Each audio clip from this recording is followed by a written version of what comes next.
Assalamualaikum warahmatullahi wabarakatuh.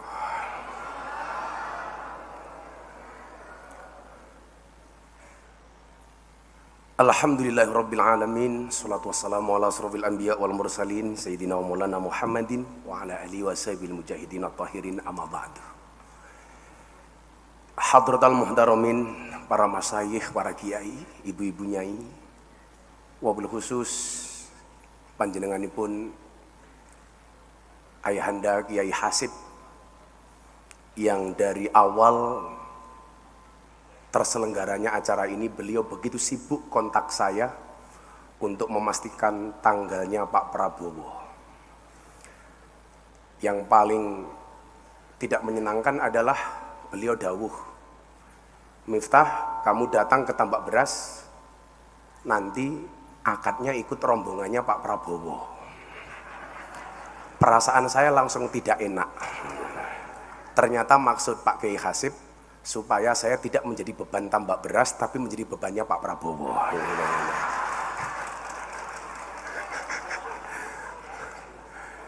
Panjenenganipun guru saya Abah Ali. Beliau ini orang yang senantiasa nyuwuk saya, dan ketika istri saya sakit disuwuk sama beliau. Hampir semuanya qabul. Satu-satunya suwuk yang belum berhasil dari Gus Ali adalah ijazah poligami. Nah, itu enggak berhasil sampai hari ini. Panjenenganipun Romo Yai Mas Duki, guru saya Pak Kiai Marzuki Mustamar, dan para kiai lain yang mohon maaf tanpa mengurangi rasa hormat yang sangat saya takdimi. Para pejabat yang berkenan hadir, wabil khusus beliau yang telah membayar hutangnya yang akhirnya datang ke pondok saya setelah 8 tahun, Bapak Menteri Pertahanan Prabowo Subianto. Saya bilang, bila teman pernah membuatmu kecewa, bila pasangan pernah membuatmu terluka, dan bila corona pernah membuatmu menderita, yakinlah Prabowo Subianto datang untuk Indonesia dengan membawa cinta.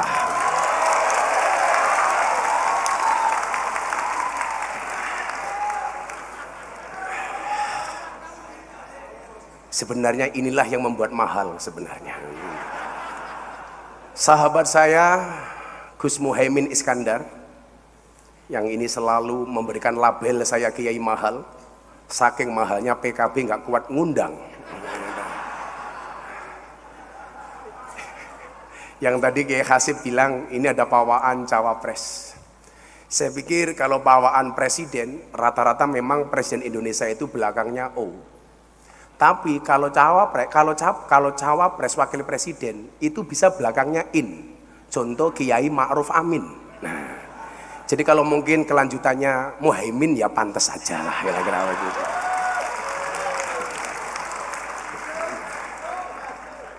Itu tergantung bagaimana beliau kuat ngendorse saya apa enggak, kira-kira begitu. Bapak Ibu yang saya muliakan dan para santri tentunya yang saya banggakan. Saya mohon maaf Bu, saya pakai jas karena sejatinya saya masih sakit. Dari kemarin saya ngawal Pak Prabowo sowan Habib Lutfi, badan saya sudah nggak terlalu enak. Tapi pengen satu hal saya sampaikan kepada para santri, wa mal ladzatu illa ba'da ta'bi. Tidak ada kelezatan kecuali setelah bersusah payah. Maka rasa sakit yang saya rasa insya Allah kalah dengan rasa cinta yang ada di dalam hati saya. Apalagi kalau yang dawuh Kiai Hasib untuk santri Tambak Beras, saya selalu bilang cinta Gus Miftah kepada santri Tambak Beras seperti air kencing di dalam kolam renang. Maksudnya apa? Wujudnya tidak nampak tapi hangatnya bisa dirasakan. Bapak Ibu yang saya muliakan, saya punya mbah di Ponorogo namanya Mbah Muhammad Besari. Mbah Muhammad Besari punya anak 9, yang nomor 7 namanya Kiai Ilyas. Kiai Ilyas punya anak 3, yang pertamanya Imadarum adalah mbah saya, kemudian punya adik namanya Hasan Besari. Mbah Hasan Besari itu punya murid namanya Ronggo Warsito. Ronggo Warsito. Satu saat Ronggo Warsito pernah menuliskan, kalau Ronggo Warsito itu jangan dibilang ramalan, karena beliau adalah seorang santri. Nama aslinya adalah Bagus Burhan. Yang santri lain yang dimiliki oleh Mbah Hasan Besari adalah Ontowiryo. Nama lahirnya Ontowiryo. Setelah ngaji di Tegalsari bersama Mbah Hasan Besari, nama komplit Ontowiryo ini adalah Kiai Haji Bendoro Raden Mas Abdul Hamid Ontowiryo Mustahar Heru Cokro, Senopati ing Ngalogo, Sayyidin Panotogomo, Amirul Mukminin Khalifatullah Tanah Jawa, pahlawan Gua Selarong, Pangeran Diponegoro. Nah, yang mau saya ceritakan adalah Ronggo Warsito pernah mengatakan demikian. Indonesia itu akan dipimpin oleh 7 model macam kepemimpinan. Yang pertama, menurut Ronggo Warsito, sekali lagi, kalau yang berbicara Ronggo Warsito itu bukan ramalan. Karena man ata arafan au kahinan fasadaqahu bima yaqul faqad kafara bima unzila ala Muhammadin. Kalau yang ngomong dukun itu ramalan. Oh tenan, itu ramalan. Nah, Ronggo Warsito pernah mengatakan demikian. Ini namanya firasat bagi saya. Karena Kanjeng Nabi pernah mengatakan ittaqu firasyatal mu'min fa innahu yangduru binurillah. Takutlah kamu dengan firasatnya orang mukmin, karena mereka melihat dengan cahaya dan nur dari Allah. Beliau bilang apa Bapak Ibu? Yang pertama, Indonesia itu akan dipimpin oleh model kepemimpinan dengan bahasa besarnya adalah Satrio Mukti Wibowo, mohon maaf, Satrio Kuncoro, Murwo Kuncoro. Seorang kesatria yang sangat terkenal. Tapi mohon maaf, sering dipenjara. Kalau kita ngomong ini dengan gampangnya, kita bisa menyebut nama Pak Soekarno. Satrio yang sering dipenjara. Yang pertama. Kemudian yang kedua adalah Ronggo Warsito menyebutkan Satrio Mukti Wibowo, kesandung kesampar. Seorang kesatria yang sakti, dia berwibawa, tapi akhirnya jatuh oleh rakyat. Orang langsung menganggap ini Pak Soeharto. Jadi kok saya mikir, kok Presiden Indonesia itu belakangnya O, depannya Su. Saya berpikir, saya lebih suka manggil Pak Prabowo ini bukan Prabowo, tapi Subianto.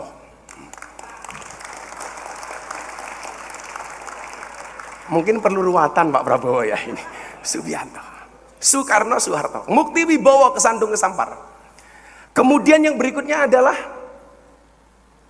Satrio Jinumput, Sumelo Atur Gawe Wirang.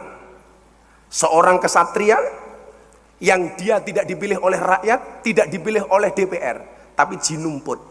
Pak Harto menyatakan mengundurkan diri, kemudian jinumput meminta Pak Habibie untuk menjadi presiden. Tapi salah satu kemudian yang dicatat oleh sejarah adalah Sumelo Atur Gawe Wirang. Gara-gara kebijakan referendum Timur-Timur hilang dari Indonesia. Kebijakannya membuat malu bangsa Indonesia. Salah satu kekurangannya. Kemudian yang keempat, Indonesia akan dipimpin oleh model dan tipe kepemimpinan Satrio Lono Topong Rame Wutongi Deri Jagat. Satrio Lelono, seorang kesatria yang sering berkelana keliling dunia jadi presiden untuk meyakinkan eksistensi bangsa Indonesia. Kalau kita ngomong itu masih belum paham, tapi begitu Wutongi Deri Jagat, orang yang tidak bisa melihat tapi bisa keliling dunia, kita langsung teringat dengan nama almarhum Kiai Haji Abdurrahman Wahid alias Gus Dur.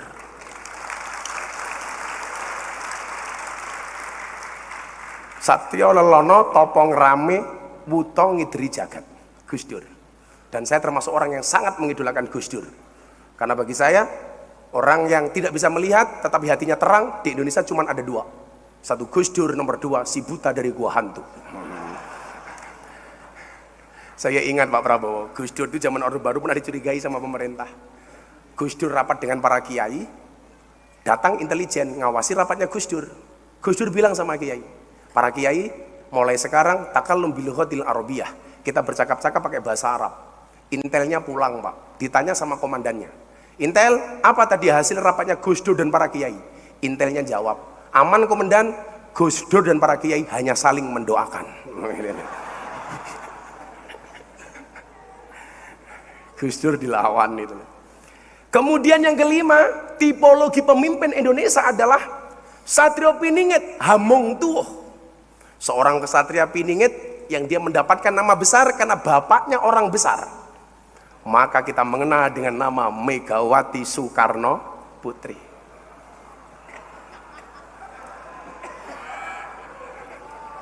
Hamong tuh itu tukulan, Pak, kalau bahasa Jawanya. Tukulan bapaknya, karena bapaknya orang besar, anaknya jadi besar, Ibu Megawati. Apapun, beliau tetap orang yang memberikan banyak sumbangsih untuk bangsa Indonesia. Kemudian berikutnya, yang nomor 6, Indonesia akan dipimpin oleh model kepemimpinan Satrio Hamboyong Gapuro, gelar kloso tanpa nglenggai. Satrio boyong pambukaning gapura, gelar kloso tanpa nglenggai. Seorang kesatria yang mulai mampu menata tatanan pemerintahnya, tetapi mohon maaf, tuduhannya macam-macam. Gelar kloso tanpa nglenggai. Kenapa bisa nata negara tidak bisa nglenggai? Karena musibah di mana-mana. Aceh gempa bumi, tsunami, Jogja gempa bumi, demikian juga dengan daerah-daerah yang lainnya. Orang langsung berpikir dengan Bapak Susilo Bambang Yudhoyono. Kemudian yang ketujuh, yang menurut Ronggo Warsito, kalau ini beliau tidak nyebut nama, dan ini susah untuk ditafsirkan, karena cuma sampai 7. Indonesia itu akan mengalami kemakmuran bertahun-tahun, bahkan ratusan tahun, kalau Indonesia punya tipikal pemimpin yang ketujuh. Satrio Pinandito Sinisian Wahyu, ratu tanpa mahkota. Seorang kesatria yang dekat dengan rakyat, dekat dengan Tuhannya, menjadikan ulama sebagai panutannya.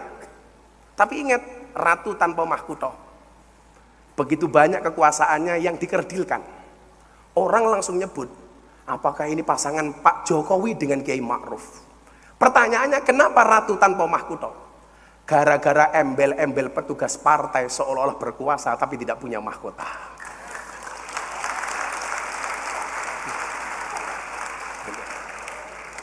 Tapi dengan segala keterbatasannya mampu menjadi pemimpin yang hebat. Nah, kalau yang nomor 7 ini kemudian menjadi tipologi bukan sosok. Kemudian dalam bahasa lain disebutkan, siapakah presiden berikutnya? Yang pertama, banyak mufasir ramalan Ronggo Warsito atau firasat Ronggo Warsito yang menyatakan bahwa pemimpin Indonesia adalah yang mampu meneruskan gerak langkah Presiden Joko Widodo, yang dianggap mampu untuk membawa misi-misi Presiden Joko Widodo, sehingga apa? Program-program Pak Joko Widodo tidak akan hilang. Nah, pertanyaannya itu siapa? Tapi kalau menurut Jongko Joyoboyo, Presiden Indonesia itu rata-rata belakangnya O. Maka muncul nama Soekarno, Soeharto, Susilo Bambang Yudhoyono, Joko Widodo. Besok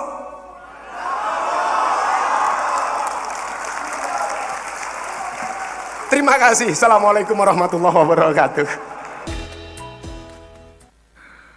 Baik, segenap hadirin dan juga para pemirsa rangkaian Istighosah Nasional dan doa untuk keselamatan bangsa bersama Menteri Pertahanan Republik Indonesia, ulama, habaib dan kiai pesantren se-Indonesia. Untuk selanjutnya, marilah kita ikuti bersama sambutan Wakil Ketua DPR RI kepada yang kami hormati Dr. Honoris Causa Haji Abdul Muhaimin Iskandar MSI, kami haturkan.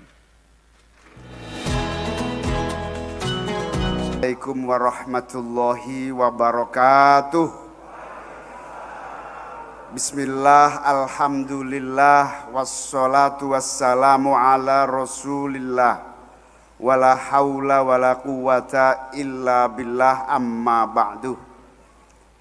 Ingkang kawula mulyakaken para kiai, para ulama, para ibu nyai, wabil khusus Mbah Fudho, Mbah Hizbiyah, Mbah Hasib, Mbah Rokib, dan seluruh para pengasuh pondok pesantren Bahrul Ulum dan seluruh santri-santri yang saya muliakan. Yang saya muliakan Kiai Mas Duki Al Mukarrom, Romo Kiai Agus Ali Masyhuri, Romo Kiai Marzuki Mustamar, Ketua PWNU Jawa Timur. Yang saya muliakan Al-Mukarrom Kiai Hasan Rois Syuriah PCNU Kabupaten Jombang, para kiai yang tidak bisa saya sebutkan satu persatu tanpa mengurangi rasa hormat dan cinta saya. Yang saya hormati Pak Prabowo Subianto, Menteri Pertahanan Republik Indonesia, beserta seluruh jajaran. Yang saya hormati sahabat saya Gus Miftah, pengasuh pesantren Ora Aji. Karangane bener apa ora raruh aku. Yang saya banggakan para anggota DPR, MPR, DPRD dan seluruh santri-santri Bahrul Ulum yang saya cintai. Pertama, saya kaget diberi kesempatan untuk menyambut. Tentu saya bersyukur, berbahagia ikut mengantarkan Pak Menteri Pertahanan hadir bersama kita Istighosah Nasional. Semoga doa-doa kita dikabulkan oleh Allah Subhanahu wa Ta'ala. Yang kedua, Pak Prabowo, aula ini biasanya tidak sebagus ini. Biasanya enggak serapi ini. Biasanya langsung talang atasnya itu. Hari ini sungguh rapi sekali. Ini tidak lain mungkin karena rasa cinta dan penghormatan kepada Pak Prabowo Subianto. Tadi Mbah Hasib saya bisi tumben rapi banget ini. Tetapi yang ingin saya sampaikan pada sambutan ini melanjutkan apa yang disampaikan Gus Miftah. Pak Prabowo ini amat sangat layak diberi penghormatan yang luar biasa. Karena apa? Banyak orang lupa. Salah satu jasa besar Pak Prabowo adalah mempersatukan berbagai perbedaan ketika terbelahnya seluruh rakyat Indonesia pada pemilu tahun 2019 yang lalu. Hari ini dan ke depan dibutuhkan pemimpin yang berbesar hati, menerima berbagai keadaan, termasuk menerima berbagai kesulitan yang dihadapi. Saya jadi ingat Gus Dur pernah menyampaikan, Pak Prabowo ini pemimpin paling ikhlas dan insya Allah akan jadi presiden 2024. Amin. Oleh karena itu, penghormatan seperti ini layak diberikan kepada orang-orang yang berjiwa besar, satria yang memiliki kemauan dan keberanian untuk terus mengabdi, dan tentu Tambak Beras layak memberikan penghormatan kepada Pak Prabowo yang kita banggakan hari ini. Yang kedua, kita bersyukur, berbahagia malam hari ini kiai-kiai besar Pak Prabowo hadir di sini. Kiai Mas Duki, Gus Ali Masyuri, Ketua PWNU Jawa Timur, Kiai Marzuki Mustamar. Ini artinya Pak Prabowo memang dicintai oleh rakyat Jawa Timur semuanya. Amin. Dan tentu selamat kepada seluruh keluarga besar Pondok Pesantren Bahrul Ulum yang hari ini menjadi tuan rumah pelaksanaan Istighosah Nasional yang diikuti oleh alumni dan seluruh masyarakat dari berbagai daerah melalui virtual dan offline di tempat ini. Moga-moga keberkahan menyertai kita semua, moga-moga kita semua diberi kesehatan oleh Allah Subhanahu wa Ta'ala, terus bisa menjaga dan memperkuat persatuan dan kesatuan bangsa untuk mewujudkan Indonesia baldatun thayyibatun wa rabbun ghafur, Indonesia yang adil, makmur dan sejahtera. Mekaten nyuwun ngapunten Mbah Hasib, matur nuwun atas undangan dan kesempatan ini. Wallahul muwaffiq ila aqwamit thoriq. Wassalamualaikum warahmatullahi wabarakatuh. Pemirsa channel YouTube Tambak Beras TV, IC Cita Entertainment Channel dan juga Madu TV, segenap hadirin yang mengikuti rangkaian Istighosah Nasional dan doa untuk keselamatan bangsa. Selanjutnya marilah kita ikuti bersama pengarahan dari Menteri Pertahanan Republik Indonesia. Kepada yang kami hormati Bapak Haji Prabowo Subianto, kami haturkan.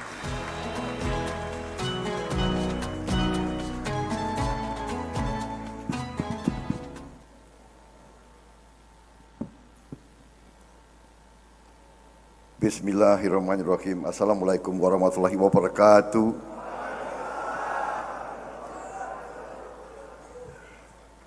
Yang saya hormati dan saya muliakan, Dr. Kiai Haji Muhammad Hasib Wahab Hasbullah, pimpinan Pondok Pesantren Bahrul Ulum Tambak Beras Jombang,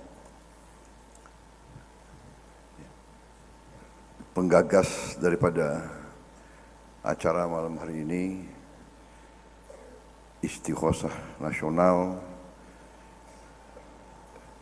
kemudian Bapak Kiai Haji Agus Ali Masyuri,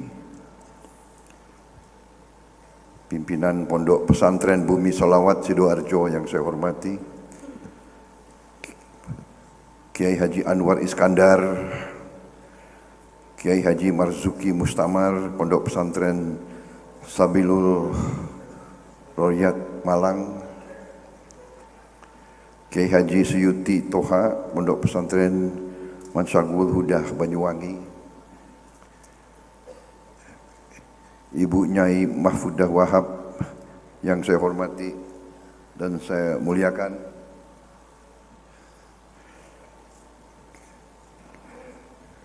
para kiai, habib, habaib, nyai, ustadz, ustazah, ulama-ulama besar yang saya hormati, saya banggakan, para tokoh-tokoh nasional yang hadir, terutama sahabat saya yang sekarang sudah menjadi kawan seperjuangan, Dr. Haji Muhaimin Iskandar, Wakil Ketua DPR RI, beserta rekan-rekan pimpinan dari MPR, DPR yang saya hormati, juga anggota DPR RI yang hadir, saudara-saudara sekalian, begitu banyak juga kiai-kiai, nyai-nyai juga yang hadir di sini, terutama juga tadi pembicara Gus Miftah Maulana Habibur Rahman. Kemudian saya bertanya kepada Sahibul Bait, karena ini ada puluhan kiai-kiai khos, kiai, apakah saya bacakan semuanya? Tapi mungkin cukup saya sampaikan bahwa saya sangat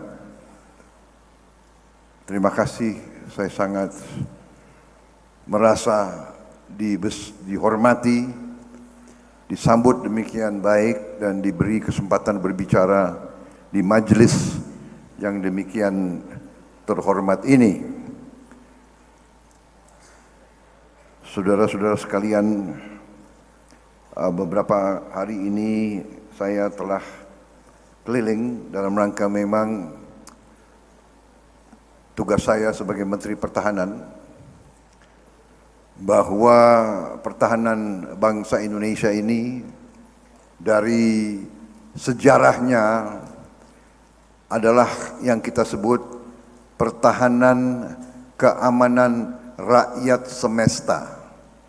Jadi bangsa ini adalah bangsa yang mendapatkan kemerdekaannya melalui perjuangan lama, melalui perjuangan sangat lama, pengorbanan fisik, pengorbanan darah, keringat dan air mata. Kita merdeka bukan karena hadiah dari bangsa lain. Kita merdeka karena kita rebut kembali kemerdekaan kita. Kita rebut kembali, dan perebutan itu, perjuangan itu adalah perjuangan seluruh rakyat, di mana tidak kecil peran para ulama, para kiai, bahwa pergerakan ratusan tahun perjuangan itu justru banyak dipelopori dan dipimpin oleh kaum ulama, bahwa perjuangan kemerdekaan banyak dilakukan di pesantren-pesantren, bahkan latihan-latihan bela diri, latihan-latihan ilmu-ilmu keprajuritan yang dilarang oleh penjajah dilaksanakan secara diam-diam ratusan tahun di pesantren-pesantren seluruh Indonesia. Itulah peranan daripada perjuangan kita. Itulah pertahanan kita. Pertahanan kita mungkin tidak sama dengan pertahanan negara-negara lain. Pertahanan kita adalah pertahanan rakyat semesta. Karena itu sangat wajar dan sangat normal manakala tentara itu selalu dekat sama ulama dan sama pesantren. Dan karena itu juga sangat wajar seorang prajurit selalu cari kiainya. Karena prajurit itu kalau masih muda itu sering dikirim ke daerah perang. Memang menjadi prajurit itu waktu masuk kita disuruh teken. Tekennya itu teken mati. Jadi kita dari hari pertama sudah ditanya, Anda siap? Anda siap jiwa dan raga? Coba tanda tangan. Jadi istilah kita itu teken mati. Jadi kita dari muda kita sudah siap. Jiwa dan raga kita persembahkan kepada bangsa dan negara dan rakyat kita. Tapi ya sebagai prajurit muda begitu mau dikirim, reaksi kita pertama cari kiai. Kita minta didoakan. Ini lazim di mana-mana seluruh Indonesia. Jadi kalau ada seorang tentara, mungkin juga polisi yang selalu mencari kiai, cari ulama, itu wajar. Karena kita selalu minta didoakan, kita selalu juga minta petunjuk-petunjuk, saran-saran, dan banyak juga kiai-kiai kita yang punya kemampuan-kemampuan yang mungkin tidak dimiliki oleh manusia biasa. Di antara kiai-kiai besar yang saya kenal, ya Gus Dur lah salah satu.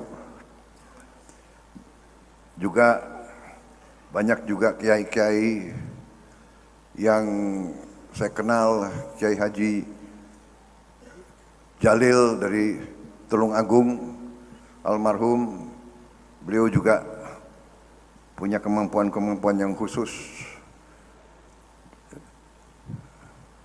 Mbah Lim dari Klaten, Mbah Lim Klaten juga seorang yang saya kenal baik. Kadang-kadang cerita-ceritanya lucu-lucu. Kalau datang ke rumah saya, datang kemudian ya lucu-lucu, datang, Mas Bowo, ini sepatunya saya bawa ya. Dan datang ambil sepatu saya sudah pergi. Ya itulah orang-orang seperti Mbah Lim. Satu saat saya Komandan Jenderal Kopassus mau upacara di Solo, Kartusuro. Saya irup, saya datang, tapi gelap, awan gelap, sudah rintik hujan datang. Padahal ada demonstrasi dan latihan terjun payung, tapi gelap. Kemudian datang kendaraan, keluar Mbah Lim, datang. Saya mau masuk lapangan, datang panggil saya, Mas Bowo. Kemudian beliau berdiri, berdoa-doa dan sebagainya. Saya tidak tahu apa doanya. Percaya atau tidak, ini saya percaya atau tidak, saya saksinya dan ribuan prajurit baret merah. Percaya atau tidak, yang gelap itu awan, gak sampai 2 menit terang, hujan berhenti. Kemudian ya sudah ya Mas Bowo, saya pulang, langsung pulang. Jadi datang 2 menit, 3 menit, berdoa, pulang, terang. Akhirnya prajurit-prajurit saya bisa terjun dengan aman. Ini masalah-masalah yang pernah saya alami dengan kiai-kiai ulama-ulama yang seperti itu. Juga ada suatu saat Gus Dur,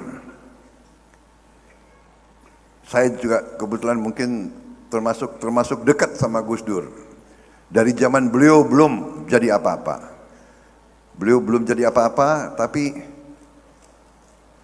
yaitu beliau sangat dekat dengan Mbah Lim. Mbah Lim juga pernah datang di rumah saya dan Mbah Lim mengatakan, nanti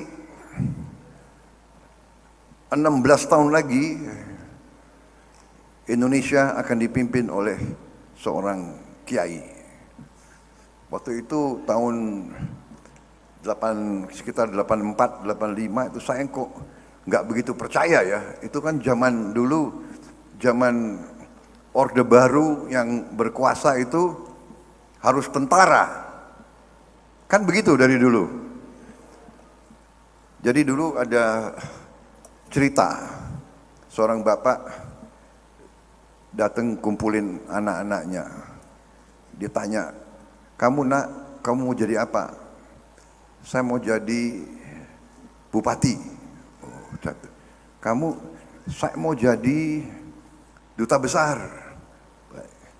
Kamu, saya mau jadi ketua PSSI. Kalau begitu, jawab bapaknya, kamu tiga-tiganya harus masuk akademi militer. Jadi zaman dulu kalau mau jadi duta besar, mau jadi apa, semua itu harus masuk akademi militer. Itu dulu. Kalau sekarang sudah tidak. Sekarang sudah demokrasi. Sekarang benar-benar sungguh-sungguh rakyat sekarang yang berdaulat. Rakyat yang akan memilih pemimpin-pemimpinnya. Saudara-saudara sekalian, saya cerita ini semua untuk menceritakan bagaimana saya dekat dan merasa dekat dengan para ulama dan para kiai. Saya merasa saya berhasil juga karena dukungan dan doa para ulama dan para kiai. Karena itu hari ini saya merasa sangat dihormati. Saya tidak menduga dan saya tidak mengharapkan sebetulnya tadi apa yang disampaikan oleh Gus Miftah, oleh Pak Hasib, oleh Kiai Hasib, oleh Pak Gus Imin, itu saya tidak berharap sebetulnya. Dan sesungguhnya saya berkali-kali katakan, karena ini kita harus hati-hati karena saya pejabat sekarang dan ini masih suasana yang sebenarnya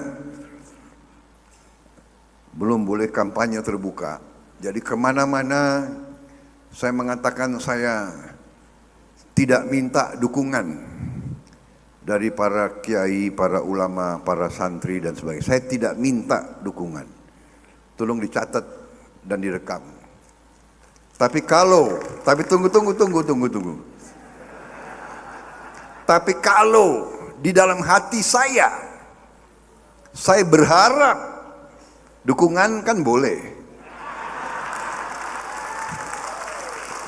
Ya Bu, kan kalau di dalam hati diam-diam berharap kan boleh. Jadi nggak melanggar apa-apa. Jadi saya tidak minta dukungan. Tapi saya dalam hati saya, hati yang paling dalam, saya sungguh-sungguh berharap dukungan para ulama para kiai.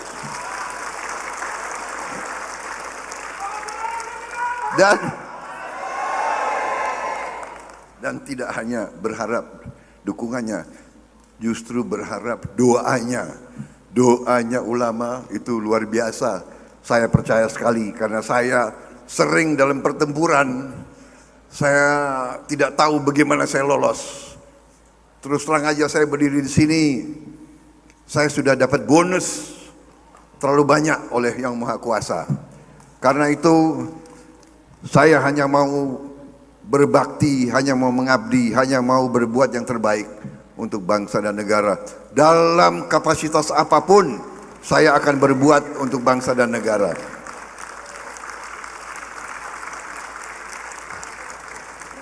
Karena itu, kalau kita lihat sejarah berapa tahun yang lalu, waktu saya diajak oleh Pak Joko Widodo, saya tidak berpikir panjang. Saya langsung mengatakan, ya, saya bergabung, ya, saya rekonsiliasi. Ya, saya ingin bersatu karena saya tidak mau bangsa ini terbelah. Saya tidak mau bangsa ini pecah. Saya tidak mau bangsa ini tidak bangkit menjadi bangsa yang besar, bangsa yang makmur. Dan saudara-saudara sekalian, sesungguhnya bangsa kita memang bangsa yang kuat. Sesungguhnya bangsa kita bangsa yang kaya raya. Terbukti seluruh dunia kena COVID-19. Seluruh dunia kena wabah yang maha bahaya dan maha dahsyat. Kita diramalkan kolaps. Saya pernah lihat CNN beritanya, Indonesian health system on the verge of collapse. Sistem kesehatan Indonesia di ujung kehancuran.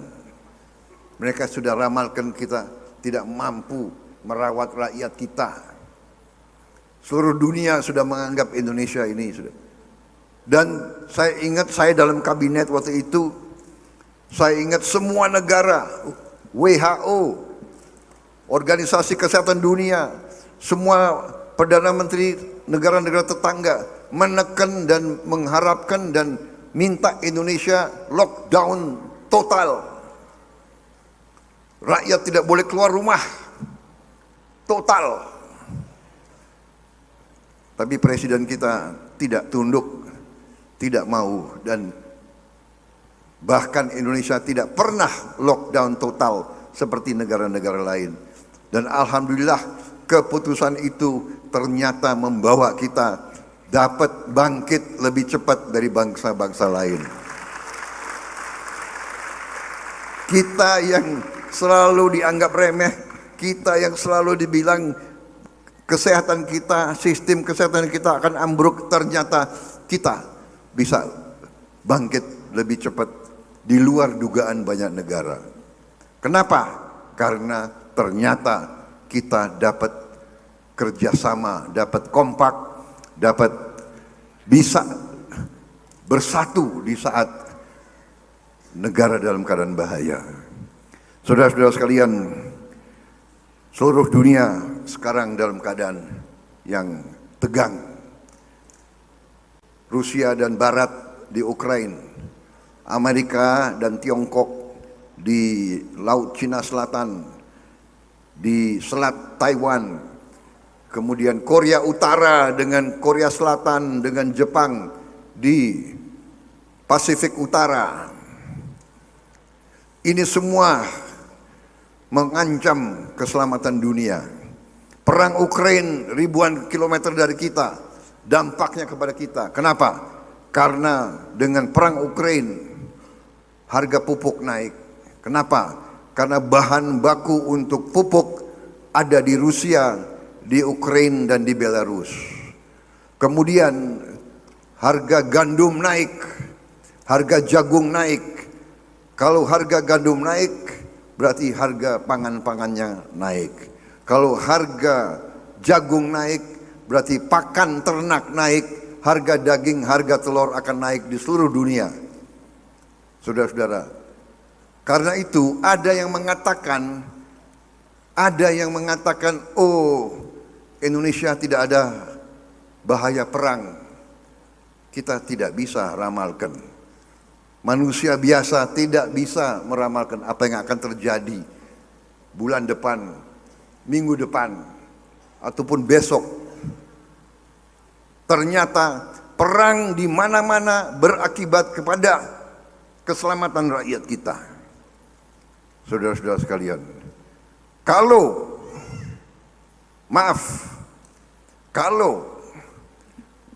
pemerintah kita di bawah kepemimpinan Presiden Joko Widodo, kalau pemerintah kita tidak handal dan tidak mampu mengendalikan keadaan, mungkin keadaan ekonomi kita lebih parah sekarang ini. Banyak negara sekarang kolaps. Banyak negara tetangga kita tidak bisa bayar gaji. Alhamdulillah kita masih mampu. Karena itu saya mengajak kita bersama, marilah kita bersyukur dengan apa yang telah diberikan oleh Yang Maha Kuasa kepada kita.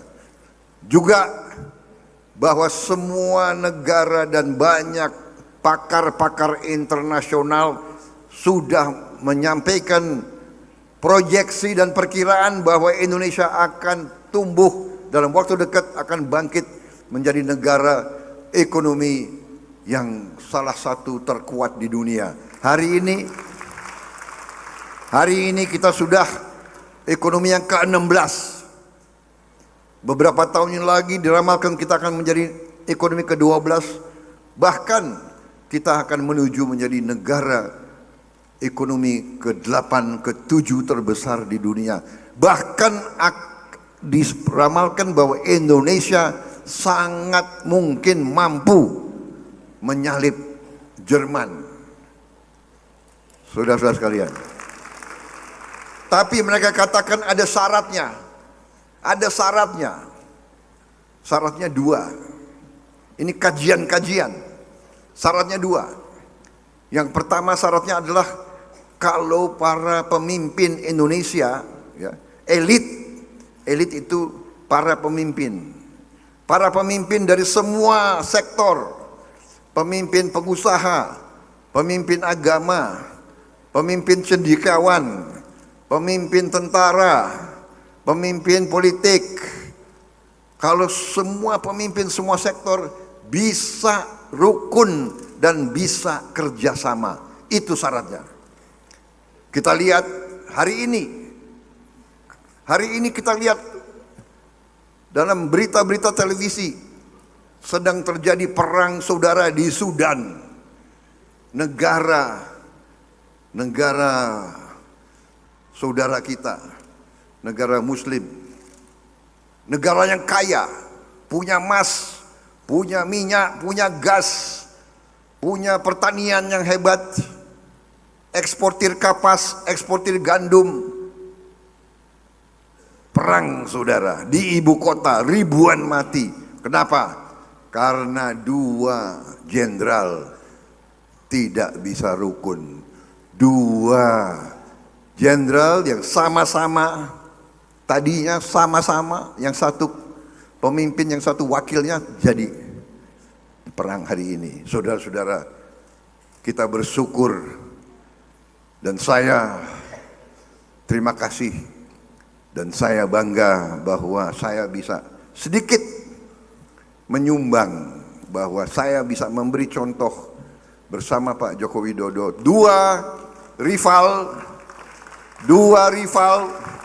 10 tahun bersaing, tapi di ujungnya demi kepentingan rakyat, demi kepentingan bangsa, kita bisa bersatu.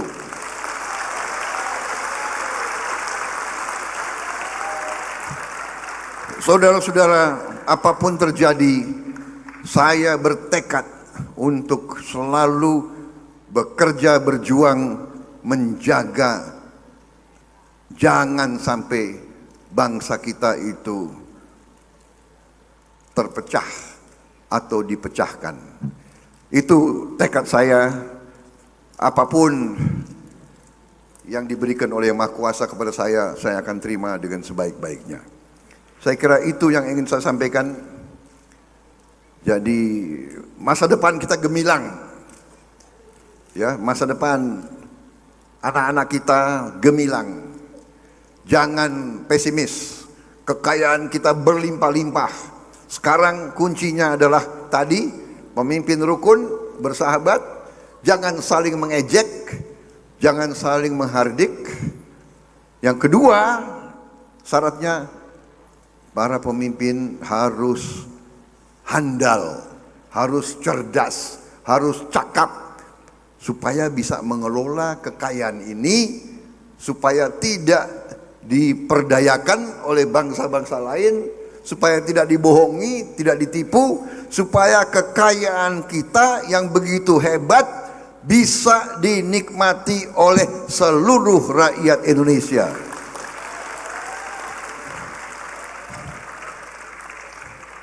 Tidak segelintir saja. Seluruh ini bisa, ini harus jadi tujuan kita bersama. Presiden Jokowi tahun 22 ya, melarang ekspor nikel. Sebagai contoh, salah satu komoditas tambang kita nikel. Tahun 2021 ekspor nikel kita nilainya kurang lebih 1 miliar dolar. 1 miliar dolar, 13 triliun. Tahun 22 ekspornya naik 20 kali lipat. Bayangkan, dari 13 triliun menjadi lebih mendekati lebih dari 400 triliun dalam 1 tahun. Inilah yang bisa pemerintah sekarang membantu rakyat yang paling lemah, menjaga harga BBM tidak terlalu naik, menjaga pangan juga tidak terlalu naik. Saudara-saudara sekalian, belum tahun ini pemerintah akan melarang ekspor boksit. Boksit bahan aluminium. Aluminium bahan untuk bikin motor, mobil, televisi, pesawat terbang. Bayangkan selama ini kita ekspor boksit dalam bentuk mentah. Kita ekspor dalam bentuk mentah, kemudian kita import mobil, motor, pesawat terbang. Bayangkan. Kalau kita olah nanti juga nilainya naik puluhan kali lipat. Saudara-saudara sekalian, kita bertekad akan harus bikin mobil buatan Indonesia sendiri. Dan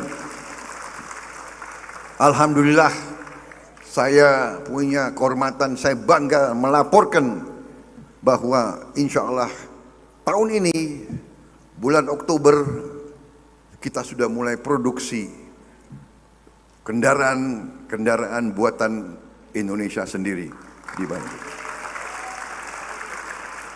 Presiden Joko Widodo memberi nama Jeep itu, Jeepnya diberi nama Maung. Maung artinya harimau. Kenapa Maung? Karena pabriknya ada di Jawa Barat. Jadi tahun ini kita akan punya kendaraan kita buat sendiri. Kemudian kita akan juga punya motor. Kita sudah bikin motor buatan kita sendiri, motor listrik buatan kita sendiri. Saudara-saudara sekalian, apa yang sudah kita hasilkan, PT Dirgantara Indonesia kita revitalisasi kembali.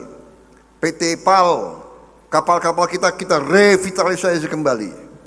Kita berusaha sekarang melaksanakan apa yang harus dilaksanakan, yaitu hilirisasi, yaitu menuju ke industrialisasi.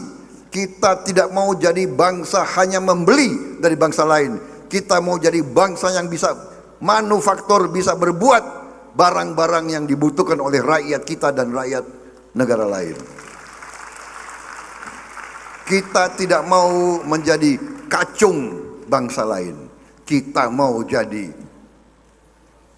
bangsa yang terhormat, bangsa yang rakyatnya bisa dapat penghasilan yang layak, hidup terhormat. Itu cita-cita kita, saudara-saudara sekalian. Dan kita akan mampu, dan insya Allah kita akan mencapai tujuan itu. Saya kira cukup sudah apa yang ingin saya sampaikan, karena pernah ada yang mengatakan jangan memberi mikrofon ke Prabowo Subianto. Kalau dia dikasih mikrofon nggak mau turun-turun dari podium. Tapi daripada saya disorakan di belakang, ya. Terima kasih undangan ke Tambak Beras ini. Terima kasih ke Jombang. Jombang telah melahirkan banyak tokoh-tokoh bangsa yang luar biasa, ya.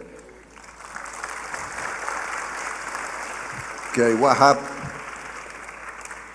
Kiai Haji Hashim Asari, ini semua adalah pendiri-pendiri Nahdlatul Ulama lahir dari Jombang. Juga Kiai Bisri dari Den Anyer. Tadi sudah saya nyekar ke situ. Jadi karena sahabat saya Gus Imin, jadi kalau udah di daerah Jombang nggak berani kalau nggak nyekar ke orang tuanya Gus Imin itu. Gus Imin ini memang sudah menjadi kawan saya. Semakin kemarin-kemarin ini saya semakin dekat. Kalau dulu teman dari jauh, sekarang teman dari dekat.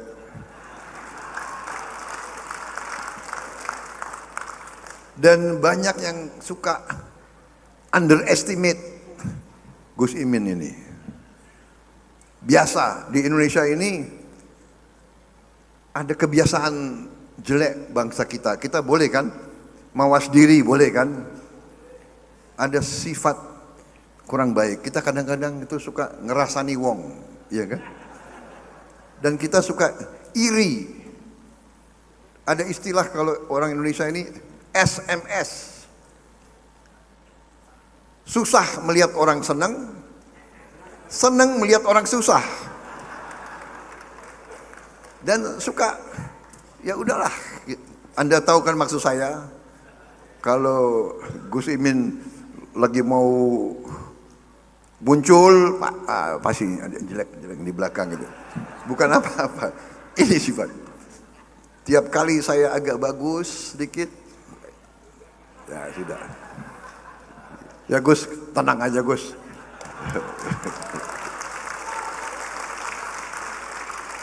Jadi itu yang sudah saya sampaikan kepada semua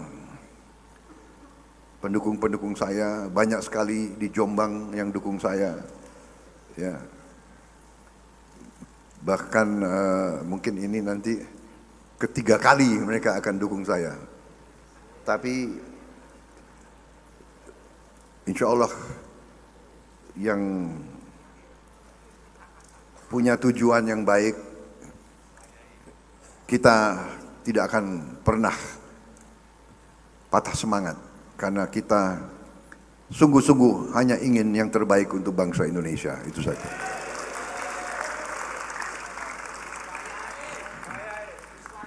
Yang luar biasa adalah dukungan dari langit. Dukungan Gus Dur dari langit itu tidak bisa diapa-apain. Karena itu ucapan Gus Dur, ya kan? Saya juga heran beliau sampai begitu, ya saya terima kasih. Beliau nilainya itu kepada saya. Terima kasih. Itu yang ingin saya sampaikan. Mohon maaf kalau ada kata-kata saya yang kurang berkenan kepada ibu-ibu, nyai-nyai, emak-emak semuanya. Mohon maaf kalau saya tadi menyampaikan beberapa hal-hal yang kurang berkenan. Tapi intinya adalah saya optimis, saya bersyukur, dan saya tidak akan pernah lupa dukungan kaum Nahdlatul Ulama kepada saya dan para ulama, terutama juga keluarga besar Jawa Timur, keluarga besar Jombang. Wassalamualaikum warahmatullahi wabarakatuh.